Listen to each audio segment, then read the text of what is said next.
여러분 한 주간은 무엇 하시다가 무엇에 관심을 가지고 애쓰고 노력하다가 이 주일 예배에 오셨습니까? 그래서 여러분의 관심사는 무엇입니까? 한번 생각해 보시기 바랍니다. 내가 관심사가 무엇인가 생각할 수가 있겠죠. 여러 가지가 많이 있겠죠. 흔히들 요즘은 다 경제 속에 어려움을 겪고 있습니다.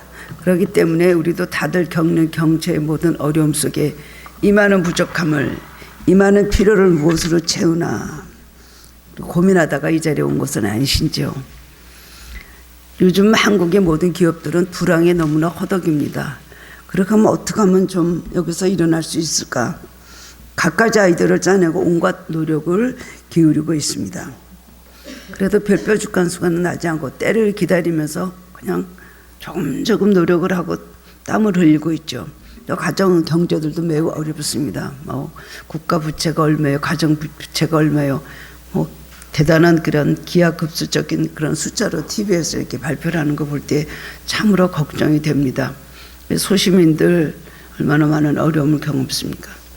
자영업자들 많은 어려움을 겪죠. 가정주부들도 그냥 각종 경제가 물가는 턱없이 이렇게 오르고 있으니까 참 가정주부들도 가정 경제에 너무나 끌어가기 힘들어서 어떻게 하면 한 푼이라도 벌 수 있을까? 그래서 여자들도 그냥 어떻게 하면 직업 점선에 뛰어들으려고 그런 세상으로 우리가 살아가고 있습니다. 그러나 성경은 우리에게 그렇게 하는 것이 옳다라고 말하지 않으니까 우리의 신앙과 이 현실살이에 굉장히 괴리감이 있는 것이죠.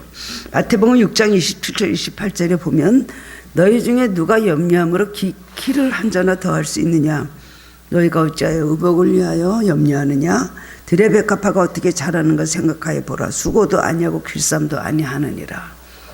때로는 들의 벽합 하나 조그만 꽃이 더 예쁜 것 같아요. 그리고 항상 때가 되면 누가 가르쳐주는 것도 없이 도움도 안 받고 꽃을 그렇게 아름답게 피우는 거 보면은 인생보다도 어떨 때 보면 참 행복하고 아름답다는 생각을 하게 됩니다. 마태복음 6장 37절에서는 예수님께서 말씀하시기를 그러므로 염려하여 이르기를 무엇을 먹을까 무엇을 마실까 무엇을 입을까 하지 말라 그러셨어요. 이것도 또 우리가 이해가 안 되는 얘기죠. 누가 걱정하려고 걱정하고 싶습니까? 살다 보면 그렇게 될 수밖에 없는 것입니다. 마태복음 6장 33절에서 또 말씀하시기를 그러므로 내일을 위하여 염려하지 말라. 내일 일은 내일 염려할 것이요 한날 괴로움은 그날의 족하니라. 이 여러 가지 말씀 중에서요 6장 34절은 제가 굉장히 많이 그 말씀을 많이 외우고 말씀 많이 붙잡고 그리고 말씀을 통해서 하나님께 모든 염려를 맡기게 하는 바로 은혜스러운 말씀이 34절이에요. 아예 오늘 고민은 오늘까지 하자. 내일 염려는 내일 하자. 미리 내일 것까지 오늘 걱정할 거 뭐가 있겠습니까? 내일 염려 내일 하도록 오늘 염려하고 하나님 오늘 하루 사는 것도 하나님 은혜잖아요. 밤에 자리에 누우면 그렇게 감사할 수가 없어요. 힘들고 어려운 일도 많지만 밤에 누우면 그래도 이 어려운 가운데 하루를 또 살게 하셨구나. 하나님 힘 주셨구나. 그다음 아침에 일어나면 또 하나님께서 오늘도 어떻게 알아서 하시겠지 라는 생각을 많이 하게 됩니다. 근데 우리 그리스도인은 이 진리를 알면서도 이 말씀대로 그렇게 맡기지 못합니다. 삶의 최우선순위를 영적인 것에 두지 못합니다. 그리고 하나님 말씀보다 내 힘으로 내 방법으로 내 능력으로 살아보려고 삶을 이렇게 보려고 굉장히 노력을 합니다. 그리고 생각합니다. 참 내가 더 잘 먹고 잘 사는 것도 아닌데 남보다 참 잠도 못 자고 덜 쓰고 이러고 사는데 왜 이렇게 내 삶에 펴지지가 않고 계속해서 오그라들고 어려움만 당하고 있는가? 노력을 해도 노력한 만큼 애쓴 것만큼 열매가 없습니다. 그 결과가 나타나지도 않습니다. 그런데도 불구하고 주일은 꼭 지켜야 하고 또 십일조도 꼭 하나님 앞에 드려야 되고 어떨 때는 그래야 되는가 하는 갈등과 회의마저 생기게 될 때도 있을 것입니다. 현재 우리 보면은 현실적으로 우리 주위에서 현실에 눌리면서 절망하는 사람들이 너무나 많이 늘어나고 있다는 것을 참으로 답답하고 안타까운 일입니다. 마치 유행과 같이 극단적인 시도 선택을 했다 이런 얘기를 우리가 들을 때 마치 유행과 같습니다. 독감이 옮든 무슨 코로나가 전염됐다 하듯이 사람들은 너무나 극단적인 선택을 하는 일이 너무나 많거든요. 그거 완전히 마지막에 더 이상 갈 수 없는 길에 서 있어서 이것만이 살 길이다 하고 극단적인 선택을 하지만 아주 잘못된 것입니다. 몇 년 전에 국민일보 사회면에 비극의 51세 아버지라는 제목으로 어떤 기사가 난 적이 있었습니다. 전직 교사였던 55살인 김모 씨가 잠실에 있는 어떤 여관에서 전선을 목을 매갖고 자살해서 죽었다는 그런 이야기였습니다. 경찰 조사 결과 왜 그렇게 됐냐?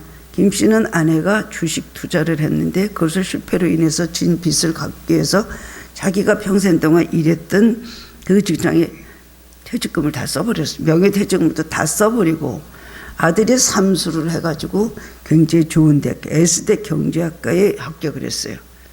근데 그날 삼수를 해서 간신히 들어간 학교에 등록금을 낼 수가 없어서 마지막 날이 지나니까 상심한 나머지 아들에게 전화를 걸어서 미안하다는 말을 한 번 남기자 숨을 거두고 말았다는 것입니다. 그건 우리가 종종 우리 뉴스에 보도되는 일들이 있습니다. 밀린 공과금을 내지 못하여서 젊은 엄마가 그냥 독촉에 시달리다가 나중에는 그 두 아이를 양팔에 끌어안고 같이 투신해서 아파트 옥상에서 뛰어내리는 일들도 있고, 자살 사이트를 통해서 만나는 사람들끼리 극약을 먹고 자살한 동반 자살, 이런 일들이 연이어 보도되기도 하는 그런 세상입니다. 사람들은 이런 괴로운 세상을 살아봤자 뭐하냐, 이 괴로운 세상을 떠나는 것이 차라리 죽는 것이 더 낫다라는 결론을 내리고 잘못된 사고를 하기 때문에 그런 일을 하게 되는 것입니다. 그 사람의 하나님 계심을 인정하지 않고 육체가 죽으면 삶의 끝이라고 생각하기 때문입니다. 또한 하나님을 인정하는 사람도 순간적으로 시험에 들여버리고 이제 더 이상 나는 갈 수가 없다, 내 삶에 이것이 한계점이라고 절망을 하게 되면 하나님 인정하던 사람, 믿음이 있는 사람도 그야말로 우발적으로 극단적인 선택을 하게 되는 것인데, 그때 하나님께서 지켜주시면 참으로 감사한 일입니다만, 그렇지 않을 때 참으로 그 가정과 모든 주변 사람들의 큰 불행이 오는 것입니다. 여러분, 어려운 세상이라고 절망하고 포기해서 되겠습니까? 아무리 어려움이 있다 그래도 어려움보다 더 능력이 있으신 하나님, 그분이 우리의 부모님이 정말 우리 아버지가 되시고 우리는 그분의 딸들이고 아들들이 된다는 것을 잊어버리면 절대로 안 되는 것입니다. 오늘 제목을 제가 형통케 하신 하나님 이렇게 지었잖아요. 근데 제가 이렇게 기도하고 또 밤에 이렇게 기도하고 말씀 준비하다가 딱 어떤 음성을 들었어요. 형통케 하신 하나님이냐? 그래서 네, 형통케 하신 하나님이죠. 내가 쉽게 말할게 요새 말로 내 빽이 있는 사람, 형통케 하시는 하나님 빽이 있는 사람이 형통한다, 이렇게 말씀하셨어요. 생각해 봤습니다. 그렇죠. 이 세상 모든 사람들이 빠져나갈 길이 없잖아요. 누구 빽을 믿고 살아가겠어요? 도저히 자기 힘으로 살아갈 수 없는데 어디 가든지 하나님의 빽이, 이 사람은 내 아들이다, 이 사람은 내 딸이다, 이건 내가 책임진다, 똑같이 가도 끝에 가면 내가 책임진다라고 등을에 딱 하나님의 이름을 붙여준 사람은 하나님 빽이 있는 거예요. 우리가 뭐 대통령의 빽, 재벌의 빽, 어떤 권력의 빽을 갖고 있으면 얼마나 부러워합니까? 그 빽이면 요새는 좀 그것도 조금 그렇지 않은지 몰라도 예전에는 정말 뭐 빽 하나 있으면 뭐 뭐든지 다 만사통과였잖아요. 형통했잖아요.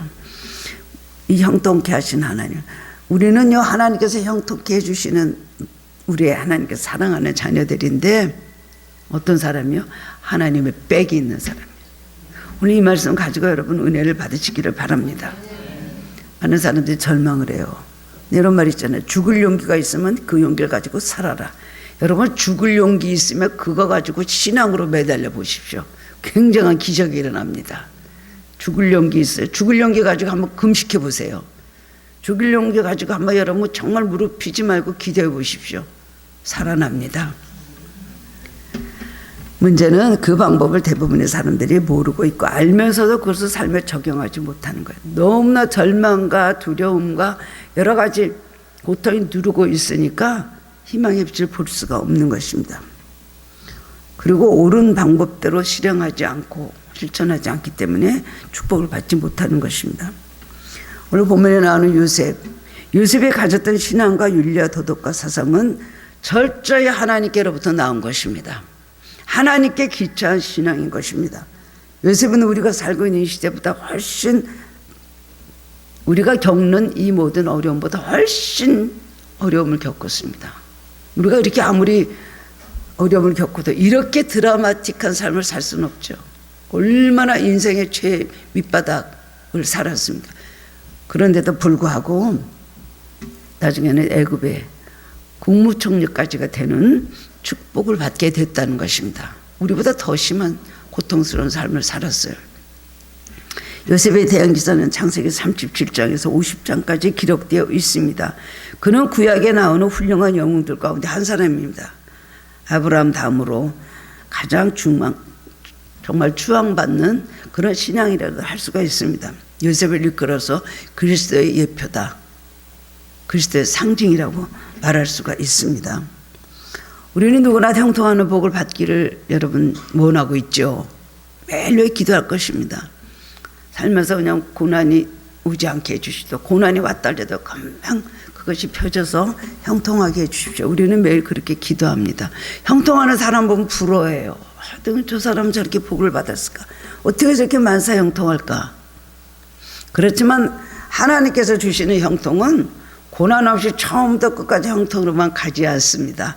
반드시 고난을 통과해야 되고 이 모든 어둠의 늪을 빠져나와야 되는 거예요. 그 다음에 하나님께서 주시는 형통이거든요. 이것이 세상 사람들과 생각하는 것이 다른 것입니다. 오늘 본문을 통해서 형통케 하신 하나님, 또 우리가 축복을 받게 되는 영적 비결이 무엇인가에 대해서 깨달음을 얻고 함께 은혜를 나누는 시간이 되기를 원합니다. 첫 번째로는 요셉은 모든 환경을 긍정적으로 보았다는 것입니다.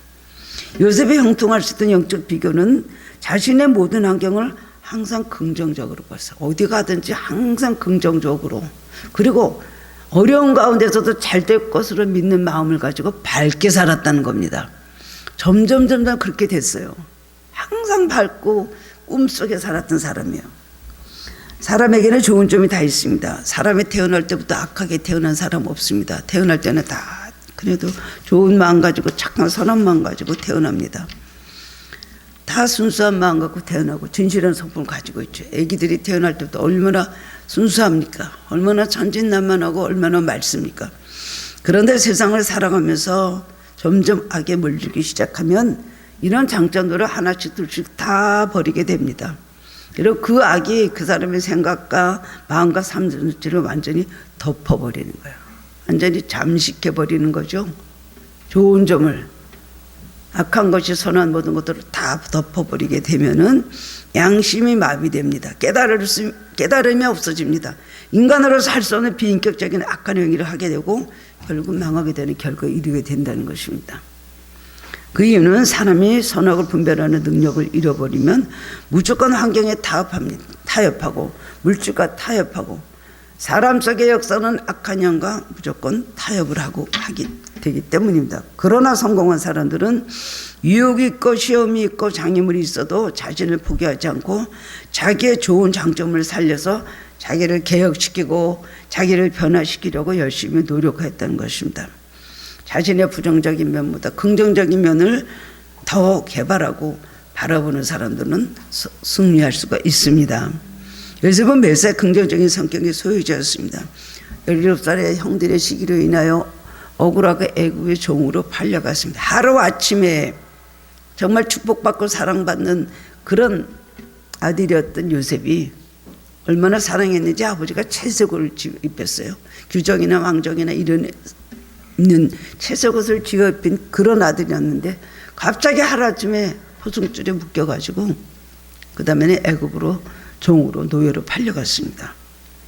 그런데도 그냥 가는 데마다 적응을 너무 열심히 잘하는 거예요. 긍정적인 사람은 가는 데마다 그냥 계속해서 열심히 그 삶에 자기가 잘 열심히 노력을 하고 성실하게 삶을 이끌어 갑니다. 그건 왜 그랬을까요? 어렸을 때 하나님께서 자기가 주신 꿈이 있었거든요.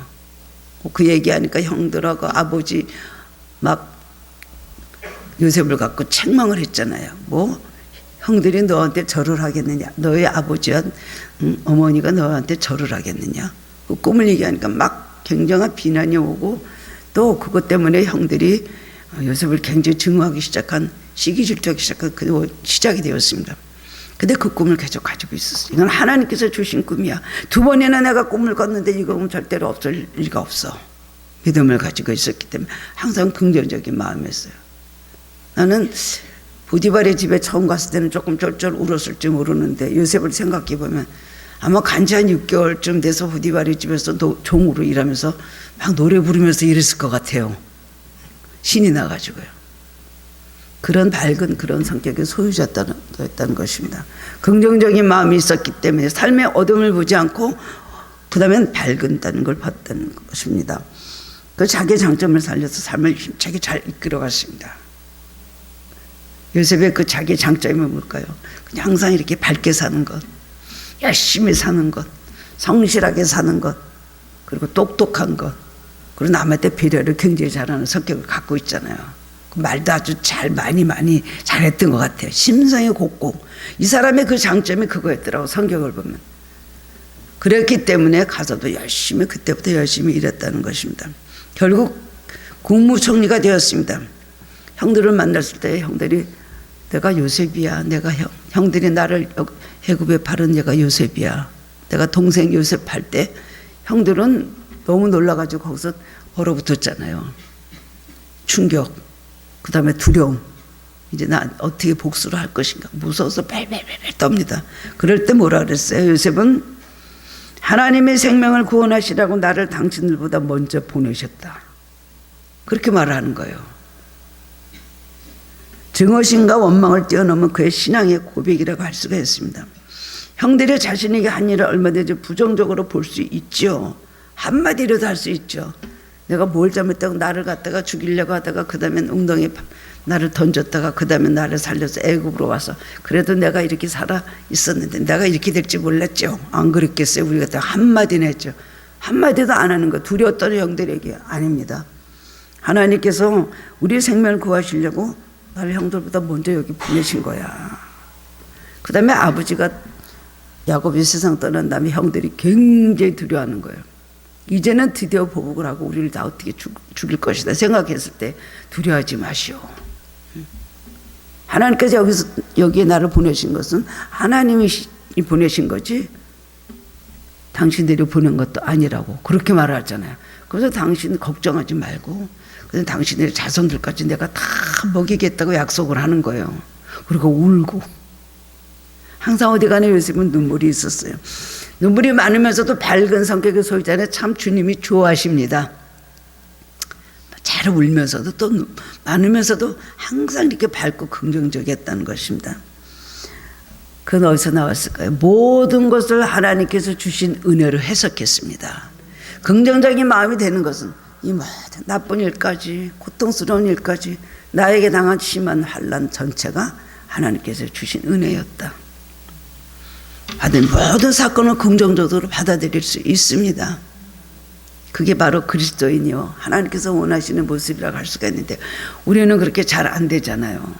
나에게 직격탄을 준 사람 미워하고 나에게 직격탄을 줬던 어떤 사건에 대해서 우리는 굉장히 고민을 하고 그리고 거기에 대해서 우리는 막 후회도 하고 나 자신을 막 자책을 하기도 하고 그렇습니다. 오늘 우리들 싸움은 물질과의 싸움이 아니에요. 세상과의 싸움이 아니에요. 사랑과의 싸움이 아니에요. 가족과의 싸움도 아니에요. 결국 뭐예요? 나 자신과의 싸움이에요. 두 번째로는 내가 가지고 있는 이런 성품과 선한 생각, 좋은 장점들을 무너뜨리려는 악한 영들과의 싸움인 것입니다. 우리는 모든 걸 영적으로 해석을 해야 돼요. 사실 우리들이 일어나는 모든 일들은 영적인 것과 무관한 것은 하나도 사실은 없습니다. 그렇게 받아들이면 은혜로 바뀝니다. 근데 우리는 영적으로 받아들이잖아요. 사람이 나에게, 어떤 사건이 나에게, 어떤 사회, 어떤 모든 에서 주는 모든 우는 악영향이 나를 이렇게 했다고 하면서 자꾸만 원망을 하고 좌절을 하게 그렇게 되는 것입니다. 내 속에서 역사는 낙심과 좌절과 미움과 원망과 불평과 우울증과 절망감을 가져다주는 사탄과 영적 싸움에서 먼저 승리해야 되는 것입니다. 그런데 사람들은 이런 사실에 대해서 사실을 인정하고 받아들이기를 아주 싫어합니다. 그래서 사람은 점점 악하게 변하고 점점 타락하게 된다는 것입니다. 사람이 악하게 되면 20세기의 최대의 악한 사람이 스탈린이나 히틀러나 캄보디아 폴포트 같은 사람이 됩니다. 폴포트는 200만 년을 죽인 사람이죠. 히틀러는 유대인 600만 명을 잔인하게 죽였고, 사람을 죽여서 그것도 모자라서 기름을 짜갖고 비누로 만들었다죠. 스탈린은 3,500만을 죽였습니다. 북한의 김일성이도 6.25 때 거의 100만 명인가요? 가까이 사람 죽였잖아요. 이 사람들이 전부 다 악한 사람이었습니까? 아닙니다. 세 사람 모두 신앙으로 공통적으로 성직자가 되려고 했었던 사람입니다. 캄보디아 폴포트는 불교 사원에서 6년간 지냈는데 그 당시에 그는 누구보다도 친절하고 겸손한 사람이었다고 합니다. 그런데 20대 아래에 가서 공부하다가 접하게 된 공산주의에 물들게 되면서 그렇게 잔인하게 변했다는 거예요. 스탈린은 어려서부터 성경 공부를 무척 많이 했다고 합니다. 성직자가 되려고 신학교를 졸업을 했습니다. 신학교 다닐 때는 노래자라는 세 사람 중에 한 명으로 뽑혀서 예배 시간에 찬양을 얼마나 잘 부르는 찬양 사역자였던지 몰라요. 그건 과거 얘기예요. 성직자가 되기 위해서 마지막 코스에서 정치운동에 참여를 하게 됐는데 학교에서 제적을 당했어요. 그때 그에게 마르코스 사장이 들어갔던 거예요. 히틀러도 그랬습니다. 그가 어렸을 때 살았던 마을에서는 유럽에서 가장 오래된 수녀원인 베네딕트 수녀원이 있었습니다. 그 수녀원에서 수도원 다닐 때 아주 신앙이 철저하게 좋고 성직자가 되려고 했던 사람이 히틀러였습니다. 노래도 잘해서 소년합창단에 다녔던 사람이었어요. 그런데 그에게 나쁜 생각이 들어온 것입니다. 유태에 대한 강한 증오심으로 그렇게 많은 유태인들을 그가 잔인하게 그렇게 죽인 것입니다. 의붓 아버지가 유태인이었다고 하던가요.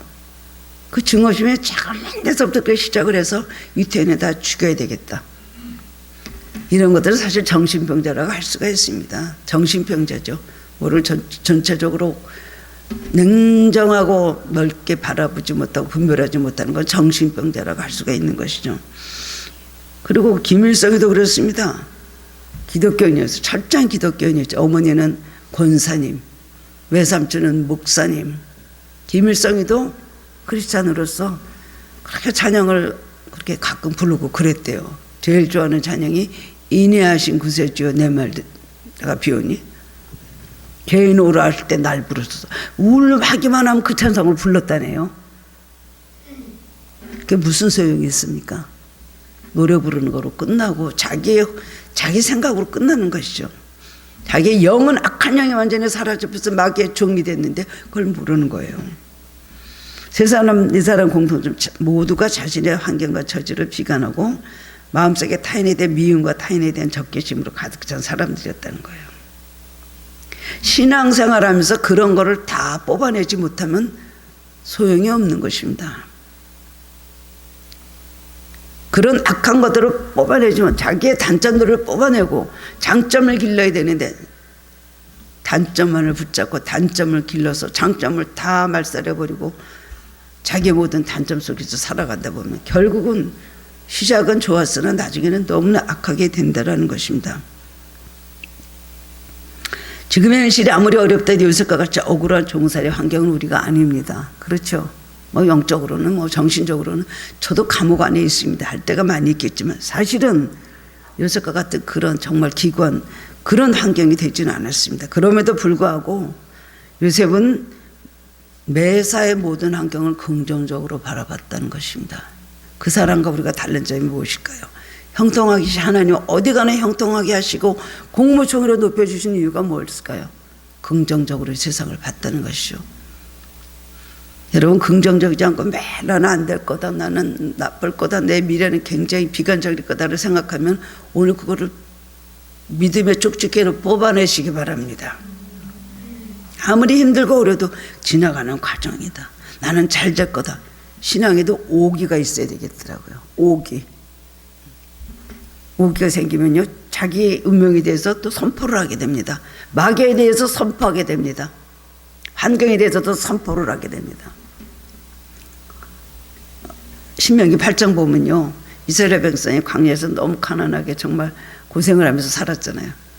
근데 하나님께서 너에게 이런 가나안을 줄 것이다 약속을 수도 없이 하시는 것이 신명기 전체고 특별히 8장에는 아주 극치에 달하는 하나님의 축복이 구체적으로 거기 나와 있어요. 특별히 물질의 축복, 물질의 축복에 대해서요 자세하게 말씀하고, 보리와 미리 감남의 소산지요 뭐 포도와 무화과나 쭉 나오잖아요. 어떤 좋은 곳인가. 동을 캐고 그 다음에 철을 캘 것이다. 그 다음에 너희들이 건축하지 않은 성에 들어가서 살게 될 것이며, 얼마나 많은 물질의 축복에 대해서 말하는지 몰라요. 그러면서 내 하나님 여호와를 기억하라. 그가 내게 재물 얻을 영을 주셨습니다. 재물 얻을 영을 주셨습니다. 그래서 제가요 그 말씀을 붙잡고 오늘 부흥회를 갔는데 그 목사님이 하루에 3번씩 계속해서 이거를 외우래요. 3번, 여러 번 축복받는, 그게 축복받는 비결입니다. 그러시길래 저도 그걸 외우고 하루에 3번 또 아침, 점심, 저녁 또 시간 나는 대로 자꾸 그거를 했어요. 하루 3번씩. 그래서 왜 3번씩을 해야 되는가? 왜냐면 나 자신에 대한 거예요. 나 자신에 대해 내가 격려하고 나를 축복하는 거예요. 예언하는 거예요. 내 하나님 여호와를 기억하라. 그가 내게 재물 얻을 영을 주셨습니다. 자기 자신을 축복하면서 자기를 축복하다 보면 그렇게 될 것 같은 믿음에 들어가죠. 그 다음에 하나님께 대한 믿음의 고백이, 하나님께서 나에게 재물 얻을 영을 주실 걸 믿습니다. 하나님 들으라고 하나님께 신앙을 고백하는 거예요. 그 다음엔 3번째 뭐예요? 마귀여 들으라. 하나님께서 나에게 재물 얻을 영을 주셨다. 이게 3번씩 하라는 거예요. 그 목사님 그렇게 하셨어요. 3번씩 계속 했는데 참 마음속에 그렇게 될 거라는 믿음이 확실하게 서더라고요. 이제 시작이다, 할 수 있다, 다시 해보자는 긍정적인 생각을 가지시기 바랍니다. 매일 어떻게 될지 몰라요. 뭐 어떻게 될지 몰라. 매달 이랬는데 뭐 축복으로 하면은 아멘 해야 되는데 믿지진 않으니까. 그렇게 되기만 하면요 얼마나 좋겠습니까? 기도는 그렇게 하면서도 그런 반응을 보이시면 안 됩니다. 긍정적으로 사는 사람이 믿음에 있는 사람이기 때문에 하나님께서 그에게 형통하는 축복을 주십니다.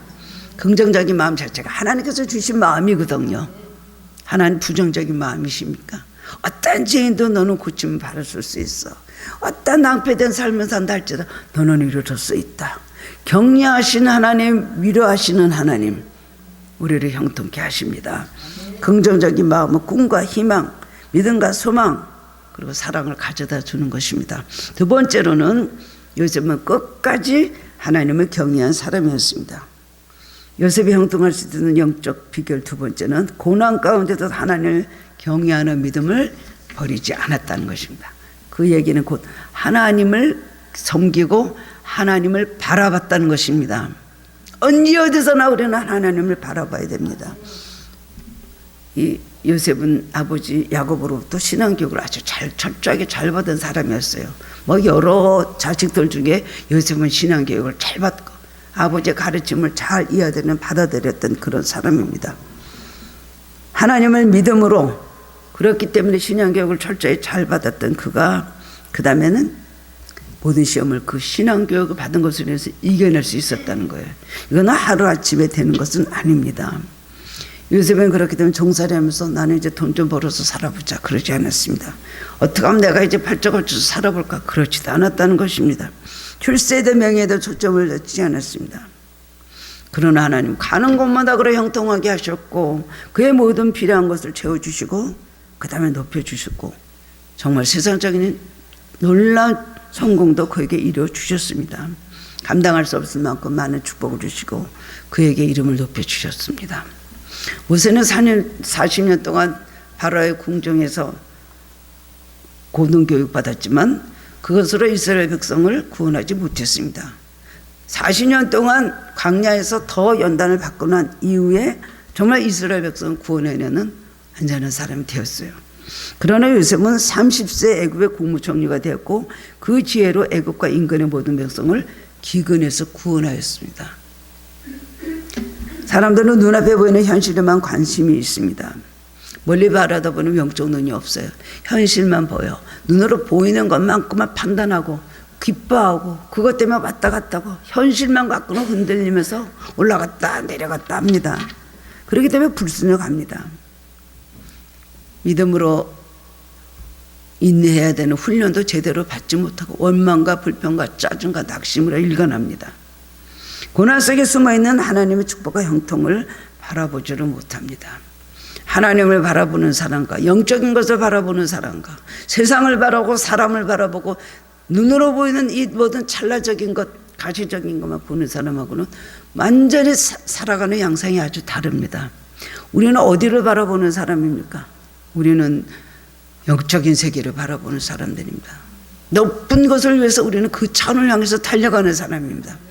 땅의 것만 내려다보고 매일 습하고 울고 웃고 한숨 쉬고 낙심하면 안 되는 것입니다. 그것만 찾으려고 할 필요도 없습니다. 하나님을 잘 경외하고 하나님을 바라보면 하나님께서 우리가 원하는 지점에 우리를 생각하지도 않은 지점까지도 올려주신다는 겁니다. 사람보다 하나님을 더 잘 섬기고 인내하면 하나님께서 모든 것을 축복하시고 형통케 해주시는 사실을 믿음으로 확신하고 세상 끝에 연연하지 않았습니다. 오늘 주어진 나의 환경에 대해서 하나님과 함께하면 늘 감사하면서 기쁘게 살았다는 것입니다. 순교자적인 신앙을 가져야지 이렇게 사는 것이죠. 결국 요셉은 하나님께서 이스라엘 백성을 400년 동안 또 애굽에 있을 때까지 지켜주시고 생명을 보존하시고 다시 하나님께서 이제 가나안으로 들어오시는 이 대역사를 이루는 하나님의 모든 섭리 가운데 요셉이 그것을 이루기 시작한 첫 사람이 되었다는 걸 알 수가 있습니다. 우리가 형통하기를 원한다면 어떤 시련과 환난이 다가오더라도 하나님에 대한 꿈과 믿음을 상실하지 말아야 됩니다. 그리고 감사함으로 기도하고 찬양함으로 나아가야 된다는 것입니다. 하나님께서는 우리를 이 세상의 어떤 역경과 고난 가운데서도 승리하는 역전의 삶으로 분명히 만들어 주십니다. 그래서 하나님께 영광 돌리고 간증하기를 원하십니다. 세 번째로는 이 사람은 굉장히 깨끗한 사람이었습니다. 이 사람은 모든 생활도 깨끗했고 그 다음에 마음도 굉장히 깨끗했던 사람이었습니다. 모든 자기 행동이 깨끗한 사람이었다는 것이죠. 오늘 본문의 말씀을 보면 보디발 친위대장 집에 가 있었어요. 거기 가서 있었는데 보디발은 그냥 요셉을 보니까 너무 하는 것이 마음에 드는 거예요. 그러고 보니까 요셉이 들어온 다음부터 자기 집에 복을 받거든요. 쟤는 하나님을 자기네 히브리 신인 하나님을 섬긴다고 하는데 저렇게 다르다. 그걸 알고 요셉의 하나님께서 함께 하시고 형통케 하신다는 걸 보디발은 알았다는 거예요. 모든 걸 다 맡겼습니다. 가정 총무로 삼고 정말로 다 맡겼어요. 아무것도 위탁하지 않은 것이 없었습니다. 근데 보디발의 아내가 자꾸만 이제 요셉에게 그야말로 이제 유혹을 하는 거예요. 나중에라도 노골적으로 동침하자고 나왔다고 성경에 기록이 되어 있습니다. 그때는 이 보디발이 굉장히 출장을 많이 다녔대요. 많이 다니므로 집에 없을 때가 많았다는 것입니다. 그러는데 보통 사람 같으면 참 양심이 괴롭긴 하겠지만 기회다. 이 여자하고 잘 이렇게 해서 이 여자가 나한테 돈을 주겠지. 그럼 내가 팔자를 바꾸고 한번 살아보자. 그리고 완벽하게 한번 해보자. 이런 생각을 하지 않겠습니까? 몰래 뒤에 숨어서 둘만이 알게끔. 그러는데 절대로 거기에 대해서 아주 하루아침에 거절을 했다는 것이에요. 그러면서 나의 주인이 집안의 모든 소유를 감습하지 아니하고는 다 내 손에 위탁하였으니 이 집에는 나보다 큰 이가 없으며 주인이 아무것도 내게 금하지 아니하였어도 금한 것은 당신뿐이니 당신은 그의 아내임이라. 그런즉 내가 어찌 이 큰 악을 행하여 하나님께 죄를 지으리까라고 거절했다는 것이에요. 요셉은 주인 보디발에게 당신하고 나하고 죄를 짓는 것은 보디발에게 당신 남편에게 죄를 짓는 것뿐이 아니라 하나님 앞에서 내가 죄를 짓는 것은 내가 어떻게 이런 일을 해서 하나님 앞에 죄를 짓겠습니까 했다는 거예요. 하나님 바라보고 항상 하나님의 시선이 나를 향하신다는 것을 마음까지도 깨뜨려 보신다는 걸 알고 있었다는 것이죠. 중요한 것은 그러다 들키면 당신 앞에 들키면 나는 뭐가죠? 이게 아니죠. 하나님 앞에서 나는 죄를 질 수가 없습니다. 정답적인데 이런 정답이 어디 있어요? 이런 양심 갖고 우리는 살아야 돼요. 보디발의 아내에게 당신이 매력이 없는 건 아니지만 그러면 이거는 잘못된데 이렇게 하면 안 되니 너무 그렇게 얘기한 거예요. 더 이상 할 말이 없어. 하나님 앞에 나는 죄를 지었기 때문에 당신하고 나는 나쁜 그런 관계로 갈 수가 없습니다. 그 얘기 아닙니까? 그의 훌륭한 신앙은 그에게 이처럼 청결한 도덕, 윤리관, 가치관을 가져다 줬다는 것입니다. 우리는 신앙생활하면 올바른 도덕, 윤리관을 가져야 됩니다. 올바른 가치관을 가져야 됩니다. 영적인 생활을 하면 모든 우리가 정신적인 것도 우리 세상적으로 모든 옳다 하는 선에서 우리는 어긋나면 안 됩니다. 상식선에서 벗어나면 안 되는 것이에요. 죄를 받아들이지 않고 확고한 믿음을 요셉은 가지고 있었기 때문에 그렇게 주님의 인격과 깨끗한 생활을 살려고 애를 썼고 언제 어디서나 하나님 앞에서 죄를 짓지 않으려고 노력을 했다는 것이에요. 이런 사람이 어디 있겠습니까? 요셉은 다시 말하지만 예수님의 예표라 그랬죠. 예수님은 은 30냥이 팔렸고 요셉은 은 20냥이 팔렸습니다. 그래서 하나님은 항상 이렇게 깨끗한 요셉을 기억하시고 범사에 형통케 해주셨다는 겁니다. 범사에 형통케 하실 뿐만 아니라 때가 되니 애굽의 국무총리로 하루아침에 올려버렸다는 거예요.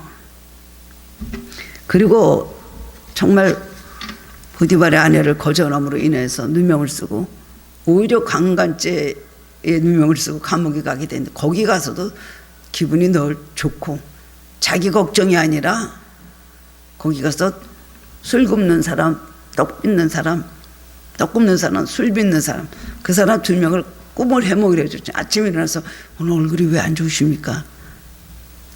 남의 얼굴 보고 남에게 상담해 줬다는 거예요. 지금 우리는 이 세상에 모든 것이 다 정말 정치권이 잘못했고 기업들이 잘못했고 또 뭐가 잘못했고 정말 잘못 살게 된 것은 사실입니다. 하지만 국민들도 분수에 맞지 않는 해외여행 다니고 사치하고 명품 제끼고 쇼핑붐 이런 것으로 돈을 물수를 썼기 때문에 이렇게 다시 정말 경제가 굉장히 어려워지고 실업자가 늘어난 것은 사실입니다.